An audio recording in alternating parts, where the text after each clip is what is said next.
السلام علیکم ناظرین، امید ہے آپ خیریت سے ہوں گے۔ جہاں کے ہوں گے وطن عزیز کی محبت میں مگن ہوں گے۔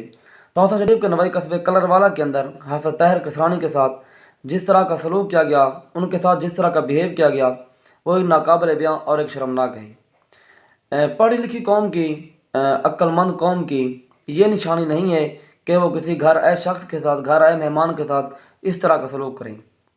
میں یہ بات نہیں کر رہا کہ آپ کسی سے اپنے مطالبات کی بات نہ کریں، اپنے حقوق کی بات نہ کریں، حقوق کی بات بھی کریں، تہذیب کے دائرے میں رہ کے کریں، ایک طریقہ کار کے ذریعے کریں۔ پہلی بات تو یہ ہے کہ حقوق کی بات، اپنے مطالبات اس شخص کے سامنے رکھیں جس شخص کو پچھلے 5 سالوں میں سلیکٹ کیا گیا، منتخب کیا گیا ہے۔ اصل ذمہ دار وہ لوگ ہیں جو اس علاقے سے منتخب ہوئے۔